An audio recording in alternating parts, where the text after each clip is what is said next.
Okay, so this is going to be a quick video because I have to talk about this with someone and no one else in my life is aware, and I really do think that there are some good lessons that can be learned from this entire situation on all sides. Hello, ladies, men, and non-binary friends. Welcome back. So today we're going to be talking about Audra Winter, who is the author of The Age of Scorpius, a book that has gone viral on TikTok for all the wrong reasons. Audra has been operating her TikTok account essentially as like an archive for her world building for this entire world. She has apparently started building this world since she was 12 years old, and it got her through some really difficult times. It's clearly a story that's very personal to her, and people sort of fell in love with her enthusiasm for this world, and it helped her build up this following as she was writing this story. A little bit of background about this. Apparently she did publish the story when she was a lot younger and then took it out of publication because, quote, it wasn't getting the response that she wanted, which if only she could see a few years down the line. And apparently she was querying literary agents between the ages of 15 and 19 trying to essentially like market and sell her story. Eventually she was picked up by an agent, but she was dropped at 21 in the midst of editing this same book. She then moved to self-publishing and did an amazing marketing campaign for multiple years for her book. That was actually how I came across her page. I am currently writing a book, and all of her videos that were around like marketing her world or talking about her world were getting a lot of traction. So down the line, when I'm hoping to publish, I was taking inspiration from what she was doing. When I see good book promotion, I'll put it in like my little TikTok folder called book promotion. And I was constantly getting her videos over and over again, not only doing really well in the algorithm, but were also entertaining to watch. When the book came out, it was very clear that it was nowhere near ready. And she had built up a lot of hype around this book, and she had amassed over 100,000 followers who were really excited for her to publish. She sold 6,000 books on her pre-order, which is an amazing feat for any author, but especially an indie author. But once it was released, people were pissed. I read the first 2 chapters, which she had available in her preview. It is no longer available on Amazon, and it is rough. Like very, very basic mistakes, even in those first few chapters, things that should have been caught by not only herself, if she has been writing for this long, but also her editors. She has said that one of her editors actually worked on the Hunger Games, which, if that is the case, then I have to believe that the editor saw this and she just didn't take their advice. Again, I don't know what happened behind the scenes, but editors don't like line by line change the book. They can give suggestions, they can offer substitutions, they can tell you things that aren't working, but ultimately it is up to the author, especially if they're an indie author, to make those changes. And it kind of seems like if she did go through all these editors, she said she had multiple editors, that she kind of just ignored their advice. And of course it led to a really lackluster book. It basically starts out as a world building dump. It doesn't really have a hook to bring you into the story. There's lots of unnecessary dialogue. The character introductions are kind of flat. And it seems that the people who like purchased the full book and read through it have very similar critiques. Apparently there's also a ton of spelling mistakes, basic grammar. There's a lot of run-on sentences and repeated sentences. And Audra has tried to defend herself, saying that her main character is autistic and her world that she lives in is her special interest. No.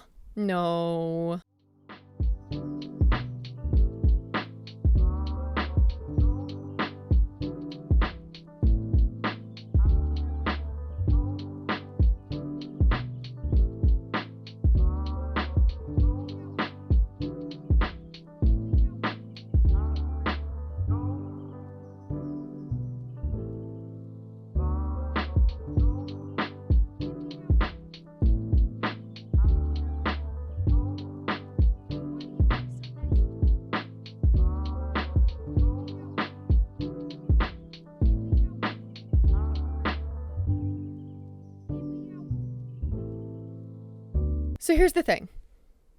When you are creating a story, and you are creating that story in an effort to market it or for mass consumption, right? You're creating a story to be shared with the world. It has to be readable. It has to be enjoyable. It has to be satisfying for some audience, right? It doesn't have to appeal to everybody, but it does have to be marketable to some demographic, to some audience. It has to have the basic technique and baseline proficiency to be actually enjoyable for most readers, right? And when we talk about realism, let's think about how many times a day we all look at our phones. I feel like whenever I hear my phone buzz, I'm picking it up and I'm looking at it and I'm putting it back. In movies, in television, in books, imagine if every single time realistically a person picked up and looked at their phone was included. That would be so distracting, especially if it's not relevant to the plot. It would not be enjoyable to watch. It would get annoying after a while. So realism isn't always what we should be striving for. And again, there's nothing wrong with writing for yourself. Like, I write for myself all the time. I write fan fiction for myself all the fucking time. But when you put something out into the world and you have people pay money for it, you need to deliver a quality product. And with 6,000 pre-orders at $21 a piece, she made six figures on what is essentially a first draft. It seems to me like she put a lot of work into her world building and maybe not so much into the actual story. A lot of the art that was associated with this project was really beautiful. That was one of the main points of excellence that people really enjoyed, was the art associated with it. She had a team of I think 15 different artists from around the world. She has an excellent eye for art, and the art is beautiful. That being said, book art a good book does not make. You know, you need a story. You need good characters. You need arcs. I think if she were to publish some sort of source book, people would probably love that. And that could be more focused on just sharing about the world. You could include more art. You could include just the basic character descriptions. I really think that if she had maybe made a source book for a TTRPG, that would have done super well. But because she wanted to market it as a book, as this romantasy series, you need to be able to write the story. And it seems like a lot of her skill set and a lot of her time was focused on the world building, and maybe should have been more focused on improving her writing. And I will say, because the situation has kind of blown up, she has received a lot of hate online for sure. But I went through her comment sections researching for this video. A lot of the comments are very constructive. A lot of the comments are fans of hers that want her to succeed. They're fellow authors in there that want her to succeed, that have gone into her comments and have said, hey, I think you made some mistakes here. Here's some ways you can maybe improve, or here are some things that I saw that could be changed. So unless she's deleting 90% of these hate comments, the vast majority of her comment sections are very constructive, which is great. But also she seems to be very defensive when anyone tries to give her any sort of critique. I went back to some of her earlier videos, and there are times where people will give some sort of, again, constructive criticism, and she will be very defensive. It seems that she is very insistent on the way that this book must be written. And I understand when you have a story that you've carried with you since you were 12 years old, it can be very, very personal, especially if this is a book and a story that has gotten her through a lot of really tough times. I can understand why you wouldn't want to change it, but there's a big difference between creating a story for yourself and creating a story for the masses. You will inevitably have to make changes. Edits and cuts have to be made. You have to kill your darlings. You have to kill your ego. Every writer that I've ever seen talk about their process online has discussed this. Sometimes there are things that you really love in a story that you just have to get rid of because it doesn't serve the plot and it doesn't really have any other purpose other than you like it. And that's just kind of the way, and it does suck, but it's part of the process. And I can understand if it's so personal to her why it feels like a personal attack, but whenever you're creating something and you put it out into the world, it's not yours anymore. You have to detach it from your personal value and your personal worth. You have to say, okay, this is my story, I'm getting critiques on it, here's some things I need to improve, and yeah, it might be a little bit of hit to your ego, but you cannot internalize that. You cannot take that personally if you want to be successful. Now, she has made a response to this because of all the backlash. She said she's coming out with a special edition, which is going to include more art. And she has said that there's going to be a little bit of editing and a little bit of proofreading. This is not what the book needs. In actuality, it seems as though this book needs a line-by-line rewrite. I thought people were exaggerating when I heard how bad this book was, and then I read the first 2 chapters and I was like, oh wow. I do really feel bad for her because, again, this is clearly something that's so important to her. But this is the thing too, I feel like most authors, their stories are very important to them. And she won't move on from this story. She'd made very clear that when she's been confronted by various writing groups who have told her if you're failing at this one thing, then sometimes you just have to put this story down and like try a new one. And she's been very adamant that she does not want to do that. She wants to publish this story. And there's something like admirable about that, but also, again, you say that you've been thinking about this story and wanting to write this story since you were 12. This is a story that reads like you're 12. Now, within this amalgamation of hate comments, there are people that are demanding a refund, and I think this is ridiculous. She was putting out videos and was very, very good at marketing. She clearly cared about this book a lot, but also none of y'all read her writing. And you purchased this book from a debut author, or from an indie author, her debut novel, without any sort of background information about what the quality of writing was going to be like. You didn't know, and you spent money on it. And again, I think there's a lesson to be learned here where, like, maybe wait next time for some reviews to roll in. You shouldn't just be buying random shit on TikTok Shop. Like, have some discernment when you're making purchases. People have no fucking money right now. Like, spend your money wisely. Clearly, you were bamboozled by this marketing campaign. That does not mean you deserve a refund. It means you need to be more aware of the things that you're buying online. Sorry. Maybe that's me being too much like of a big sis or too cynical, but this seems like a buyer beware thing that people just were not smart about these purchases. And I don't think you deserve a refund. But for the rest of this video, I'm gonna give as much advice as I can to Audra. You need to fall in love with the process of writing, not necessarily your one idea. And what I mean by that is, in order for your writing to improve, you need to practice the process of writing and story crafting, of character building. This is how you get better. You practice, you write, you get feedback and criticism,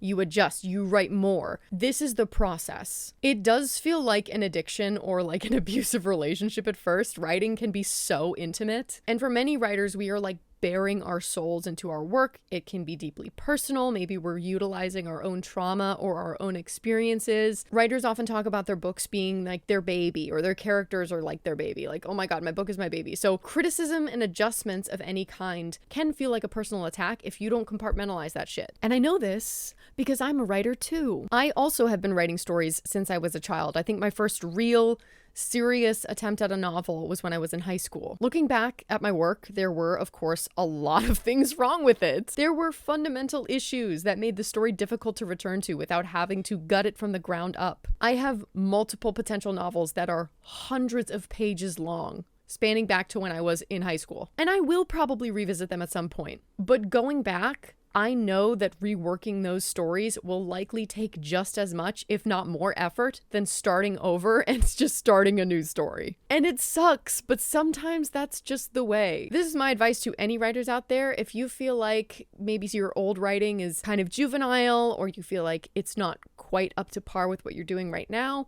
never get rid of it, keep it around, but put it to the side. Don't trash it. Keep it in your back pocket. Not just to revisit, but maybe if you need inspiration for your new story. You can look back and pan for gold in your old work, and you might just find exactly what you need. This has happened to me a few times, and it is a beautiful revitalization of an old idea that otherwise wouldn't have been used. I'm very proud of what I've written, even though I wouldn't share that piece necessarily with the world. Like, I just don't think it's up to par. The book that I'm writing right now, I am so proud of. I feel confident in my voice, in my story, in my characters, and I have only recently started world building, which has made the setting feel so much more real. World building was something that I was initially really dreading, but once you start, it gets kind of addicting. As a writer and as a reader and a consumer of books, I know that a cool world and a cool magic system can only go so far, and they are nothing without a compelling story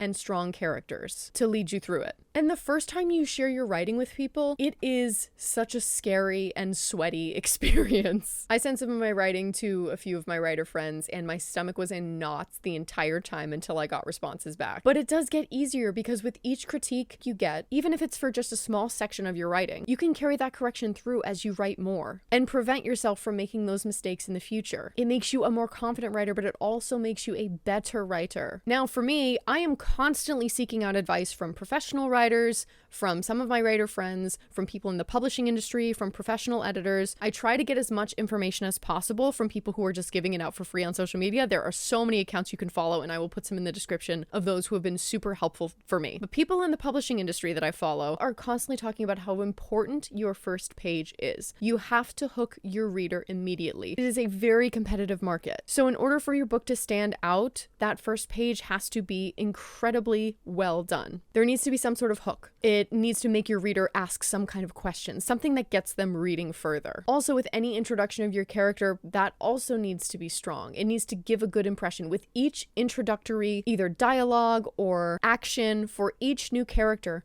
that needs to represent who they are in the story. You don't need to tell them everything, but it should give a good character introduction. So we're going to go through a few of them. And we're going to start with Miss Audra Winter, and I'm going to talk about how maybe it's not the best introduction. Let's live edit the Age of Scorpius. The first thing I see is a lot of repetition. I know that people use a lot of repetition as like a literary device. This is not what we mean when we talk about repetition as a literary device. Yes, it's very common for people to want to avoid the names that they've made up for characters, but it's like, that's your character. You need to call them by their name. However, Conviction Woods, bam, bam. First two sentences. I don't really know why we need to repeat it. I'm not also getting more information in the second sentence. Again, we're getting into weird language like runic instead of old runes. We end a sentence with assiduous is barren territory. We start the literal next few words with the same lines. It's not repetition as a literary device, right? That's just a lack of editing. I think one other thing I want to talk about is that this is huge white room syndrome. I do not know where we are. Yes, you've tried to tell me that we're in Conviction Woods. What's it like in the woods? Are the woods foggy? Are they dense? Is there eerie silence? Is there magic that you can feel in it? I don't really get a sense of where we are. It feels very blank. And all of a sudden now there's a dilapidated stone arch, but I have no bearings of where I actually am. Chapter 1. Someone had rewritten the history of Conviction Woods, the cursed forest I call home. Okay. So first line, it's sort of like, why do we care? Which is the one question you don't want your readers asking. Despite all the text describing Conviction Woods as eternally inhabitable, there were hundreds of wartime artifacts scattered amongst the forest grounds. Again, what is happening is just sort of like world building. There's nothing here that's pulling me into the story. The records had been altered to hide the truth of Guardian's last war, a truth that allowed the woods to protect those mysteriously meant to survive beyond its boundaries. Again, this is just more and more world building. We're in the first paragraph and there's nothing that sort of like hooked me in. I lingered on the edge of the farthest northern reach of Conviction Woods. Before me stood a crumbled and dilapidated stone, old runic etched across the surface, worn away by the structure returning to the earth, a few fallen stones. This is just describing the setting, which arguably also should have happened earlier. Like, when we talk about someone had rewritten the history of Conviction Woods, the cursed forest I call home. What is Conviction Woods? What does it look like? What am I feeling? What am I smelling? Again, these are not questions that your reader should be asking. These are things you should be giving your reader. We're going to get further down the line of questions you should be asking. And it kind of just goes on like that. It's a lot of like sort of lore dump. It's a lot of world building. People don't like reading exposition. Put it in a source book. Don't have that as the introduction to your debut novel. And the way it starts, some people said this as well, it starts like the start of a second book, like something that you would already have a background beforehand and then start the second book with something like this. So like, oh, I know Conviction Woods. Oh, I know this thing. You know, there's not enough information here for me to chew on. So now we're going to read some of my writing. This is the start of the story I'm working on right now. The chill of the autumn air stung Princess Wisteria's lungs as she dashed through the wildwood briars. Between the enormous trees and spiraling thorns, there was little room for error. She dodged the roots and brambles with expert agility, having grown up traversing these woods, but she could feel a presence gaining on her. The thundering paws of a grizzly bear in pursuit shook the soil beneath her. Her red hair flew wildly behind her, wavy locks catching in the wind. Wisteria flicked her wrist. Emerald green magic swirled from her fingertips, and the briars behind her formed a wall, blocking the bear's path. The bear huffed, pivoting to find another route through the wildwood. It muscled through a smaller path. Its now dirtied fur was prickled with briars, not sharp enough to pierce the skin, but enough to slow it down. The early dawn shrouded her in darkness, but as the sun peeked over the horizon, Wisteria's cover eroded. She would need to find somewhere to hide, and quickly. I am not published, but I feel like that's a decent opening. It throws you into the action. It gives you a good introduction to the character. I wanted to describe the setting and give people a feel for it so they felt like they were in the moment with my main character. We learned she grew up traversing the wildwoods. We learned that she's very agile. We learned that she has magic. And we also learn what she looks like, which a lot of readers like to know. And again, it's not perfect, and I will likely make changes to this at some point, but I think that is a significant improvement to what we just read. Now we're going to read some actual published authors so you can compare that to how shitty my writing is. We're going to read the first page of Sunrise on the Reaping by Suzanne Collins. Happy birthday, Hamish! The upside of being born on Reaping Day is that you can sleep late on your birthday. It's pretty much downhill from there. Even that initially, it's like, ooh, like, what does that mean? I mean, many of us have like read The Hunger Games or have watched the movies, so we know what Reaping Day is. But imagine you hadn't and you had just been thrown into this world. There is sort of a sinking feeling when you read those first two sentences. Right off the bat. A day off school hardly compensates for the terror of the name drawing. Even if you survive that, nobody feels like having cake after watching two kids being hauled off to the Capitol for slaughter. I roll over and pull the sheet over my head. Suzanne Collins does an amazing job because she is able to write for people who know her series and for people who don't. So as we jump in, we know how evil the Capitol is, and we know how painful those reaping days are. So we have this sinking feeling too, even though we already know what's going to happen. It doesn't feel contrived. We still feel the weight of it because of the world that she's built. Happy birthday! My 10-year-old brother Sid gives my shoulder a shake. You said be your rooster. You said you wanted to get to the woods at daylight. Introduction to Sid. He is a super sweet, kind little brother, and with the impending tragedy, it makes that all the more heartbreaking knowing that he has a sweet little brother that is going to have to witness this horrible tragedy. Do you see what I mean? Already. Vast improvement from my own work. We're also going to read the introduction to Gideon the Ninth. In the myriadic year of our Lord, the 10,000th year of the King Undying, the kindly Prince of Death, Gideon Nav packed her sword, her shoes, and her dirty magazines and escaped from the House of the Ninth. Great intro. We get a little bit of characterization. We get a tiny bit of world building of what is this crazy calendar? The 1000th year of the King Undying, the kindly Prince of Death. What the hell is that? And we know that she escaped from the House of the Ninth. So it's like, what's the House of the Ninth? Where's she going? How does she get out? Why is she escaping? Questions that demand that you read more of the story. Those are the questions that you want your readers to be asking. And even now you see there is a clear gap between where my writing is and the writing of professional published authors who have had presumably multiple rounds of edits and drafts from professional editors, beta readers, etc. When you write, you do have to kill your darlings. You have to get real criticism and feedback. I understand this ravenous desire to write. If you're a writer, writing is something that you just have to do. If I go too long without writing or storytelling or building characters and manufacturing silly scenarios between them, I start to get a little twitchy. And it seems as though Audra has maybe fallen in love with her world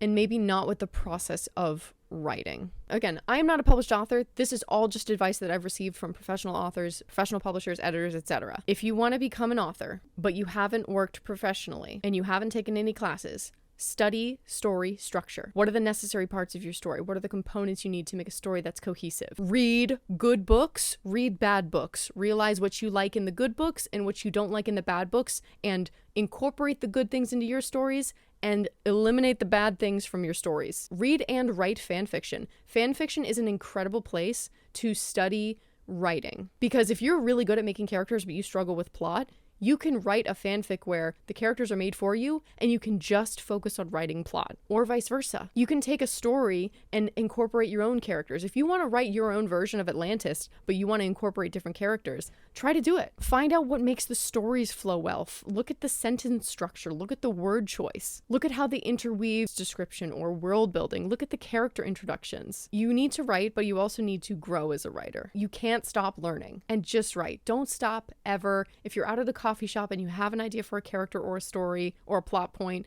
put it in your phone. Write dialogue that you'll never use. Write characters you'll never use. Write anything. I know I have a long way to go before my story gets published, and I know many of you do too, and that's okay. I'm proud of you. Keep going, and I look forward to the point where both of our stories are on the shelves, and hopefully this will end better for us than it did for poor Audra. You can practice something for 10,000 hours, but if you're practicing it wrong, you won't get any better. You're not building a technique, you're just swimming in a circle, and you're stuck in your own echo chamber. Be okay with being wrong, be okay with learning, and buyer beware, I guess. This isn't the normal videos that I make. I hope you enjoyed it. Make sure to subscribe. I talk about media analysis on this channel. I also talk about current events and political stuff on my other channel. Thank you so much for watching. Subscribe if you want to hear more from me. Please take care of yourselves and each other. Bye. Okay, so a couple hours after I finished filming that video, Audra came out with a follow-up video that I assumed was going to be some sort of apology due to all of this backlash. It had all the makings of a good apology video. The humble background, the no makeup, the glasses, plain clothes, and a serious, straightforward tone. And when I tell you, it was nothing of the sort. She starts the video by saying that this was the worst week of her life and that this is her basically worst ever nightmare and worst heartbreak. She repeated again, in case some people didn't hear her the first 1,000 times, that she has been working on this story for years and it has been the only constant in her life. Again, I feel like this is the case for many authors. This is not like an astounding development. She also said, quote, "Even if no one else likes it," referring to her story, "I do." But then immediately follows that with, quote, "I hope people like it." So what should we be taking from this? Are you going to listen to your viewers and your readers, or are you going to just continue digging your heels in? I'll give you a hint. She makes very clear that she's going to do one of these, and I'm hoping based on my tone you can figure out what she chose to do. She keeps saying how she went through the worst parts of her life with this book, and she says again, quote, she would really like people to enjoy it, so again, maybe you should take some constructive criticism and some advice, but whatever. She describes it as her will to live coming alive. This kind of pissed me off because even if it is genuine, you can't put that shit on other people. You cannot put that shit on people. This is farming pity. Stop. She spent money creating a whole creative studio, which was not necessary and was very much putting the cart before the horse, considering that her first book wasn't even distributed yet. You're creating an entire creative studio around your fantasy series, and the first book doesn't even have basic grammar correct. And I did give her props earlier in this video in terms of her marketing, and I do still stand by her marketing this book very well. There were people coming online being like, she's just like a white girl and conventionally pretty, and that's absolutely a part of it, 100%. I don't want to deny that. But there are also plenty of cute white girls that are not able to market their books the way that she did. What made it so easy for audiences to cling on to is because she had a book pitch that she repeated over and over again. She talked about how she had written this world when she was 12 years old and how it's around the zodiac sign, like it's a world built around the zodiac signs. That was easy to grasp onto and for people to recognize. She basically used that same phrase in every single video of her marketing, which built up her brand. She marketed herself as this underdog, as this independent publisher. She talked about how she's had this story since she was 12 years old. There's a lot of bookish kids and young adults who are in this boat that have dreams of their childhood worlds getting published, or stories that they've held on to for a really long time getting published. I would be willing to bet that the majority of her audience were either fellow indie authors or aspiring authors, and she built a kinship with her audience around this. People were rooting for her. She went on to talk about how she wants to keep being an entrepreneur after she's seen the momentum for this book, which also kind of like rubbed me the wrong way. Like, do you want to be an author or do you want to be an entrepreneur? Because those are very different things. And I think right now, if you want to write a book, you need to focus more on being an author. The entrepreneur part you got down. If you want to write a book and publish a book, you need to focus on the book. She said that up until this point, she has written multiple books, which confused me because when she was doing the marketing for this book, she kept saying how she was an indie author and this is her debut novel. If you've written multiple books, this isn't your debut novel? Like what? She also says that she was in writing groups and actually did have beta readers and even has a creative writing minor. She says that she's attended conferences and again, that she's written every day since she was 12, in case we forgot. I think she's saying this to add some legitimacy to her, despite the actual book telling us what we need to know about her writing skills at present. Again, she talks about the literary agency that she worked with and how she eventually went independent after she was dropped by that agent. She then says how she, quote, could have found another agent, but she was ready to share her story. Clearly, you were not ready to share her story. Like, that has been the whole point. She says again that she hired 2 skilled editors and did listen to them, spending hours revising and changing. And when she says hours, I don't know if this is like a few hours or like hours over the course of many weeks or like many months or whatever. She just says hours. I think this is probably intentionally vague as well, but again, we can't know for sure. She finishes it by saying that she wanted her writing to feel different and for her to break away from the industry that she felt trapped under. Well, it's certainly different.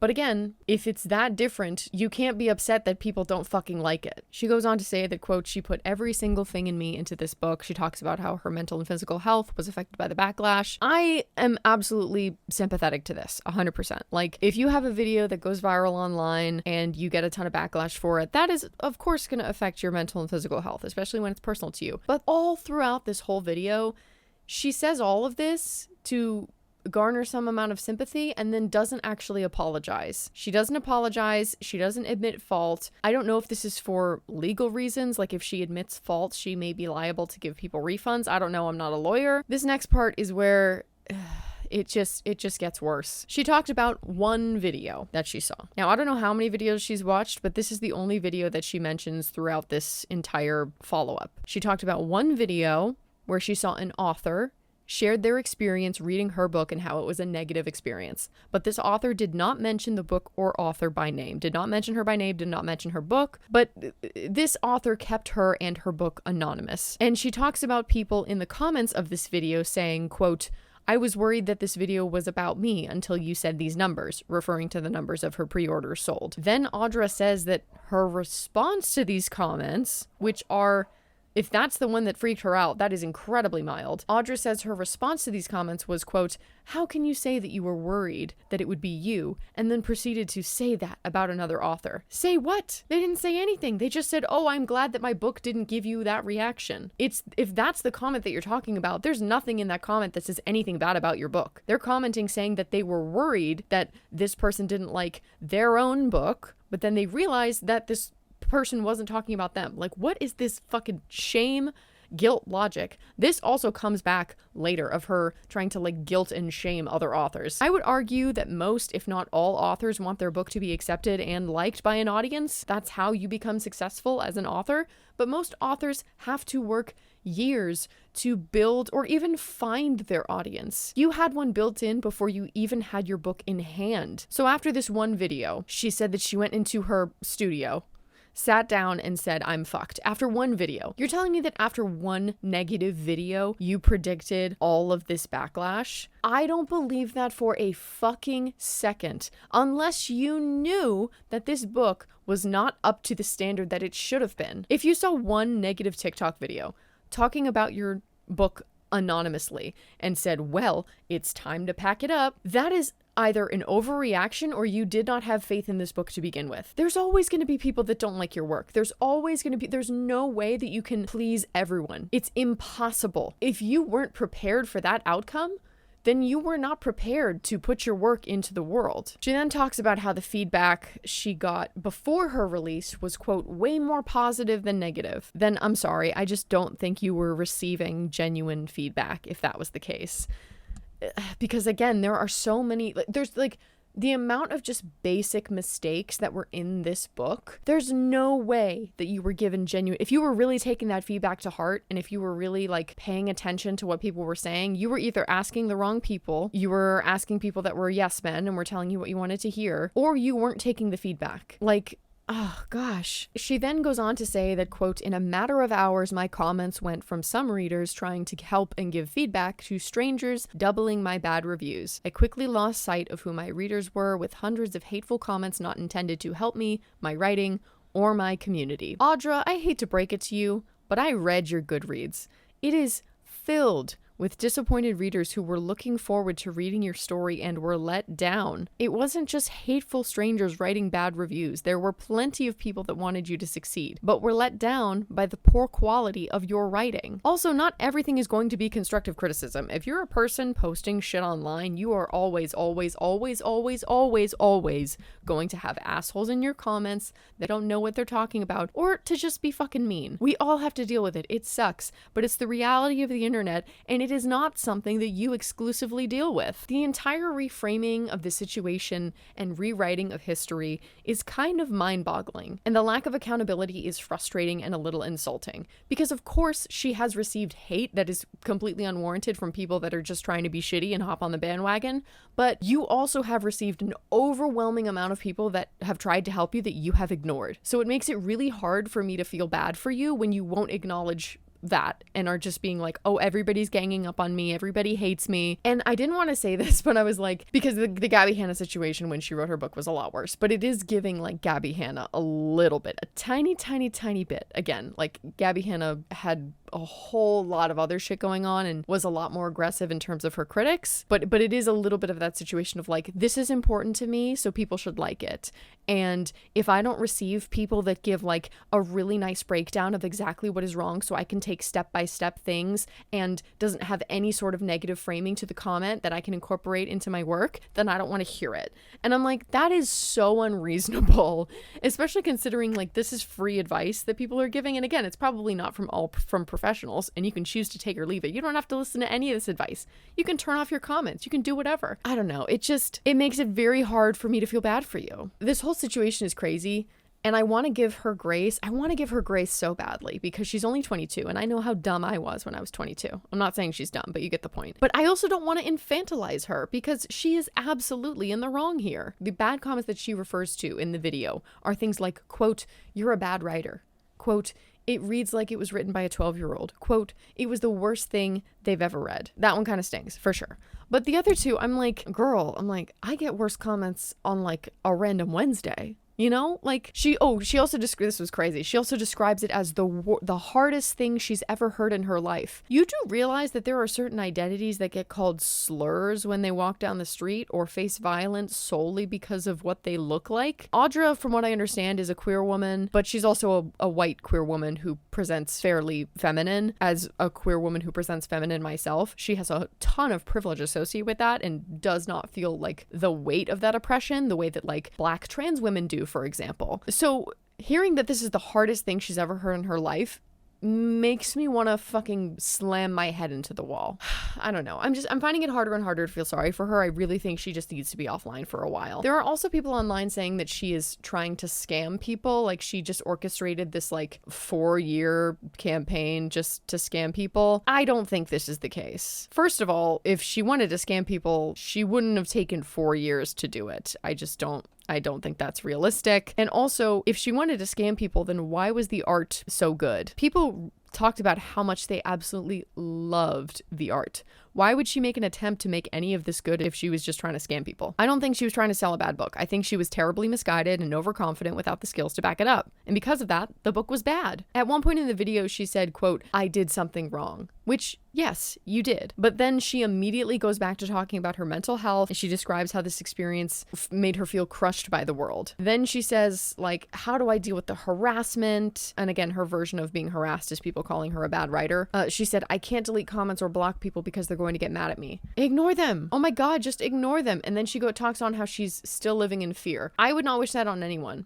But what are you fearful of? You know, like, are you afraid that people are coming to get you? Because again, the worst comments that you've said you've heard in your life are things talking about how you're a bad writer. People aren't gonna like stalk you and fucking kill you for that. Like, let's be so real right now. She then goes on to say she, quote, "did everything she possibly could," and talks about how much this has affected her and how she's expecting people in her comments to tell her to back away from her craft and that she just can't do that. You don't have to back away from your craft, but you should take some time away from this story. She has chosen to dig her heels in and keep going and keep employing the 15 people, the team of 15 people, and not step away from her story.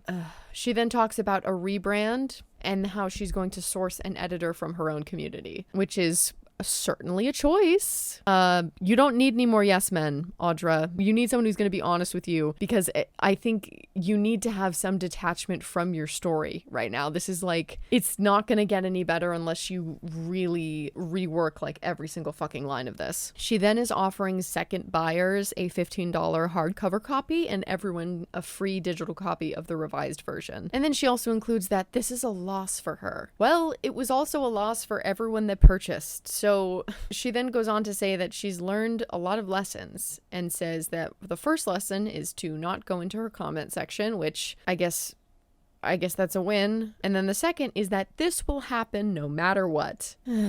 There's just like, I don't know. I think it's just because there's a lot of like white lady victimhood happening here. And that frustrates me a lot. And as a white lady, I got to call that out. She attributes her entire downfall to this one video of this author anonymously speaking about her book. And then she says that we as authors are, quote, becoming competitors to each other. Mama, authors can support each other and also have critiques, but make no mistake, this weird call to action is calling on writers to come together and defend each other from like online harassment. But who have you defended and uplifted? You're talking about an artistic community of people that defend and uplift each other that you want to benefit from, but have not contributed to. I read through the comments of this video, and again, it is largely constructive criticism. I don't know if she's deleting shit. She said she's staying out of her comment section. She said that she's not deleting comments. So if that's the case, looking back at her old videos, it is like, it's so crazy. For as bad as this book is, it is probably like 70 to 80% constructive criticism in these comment sections, which is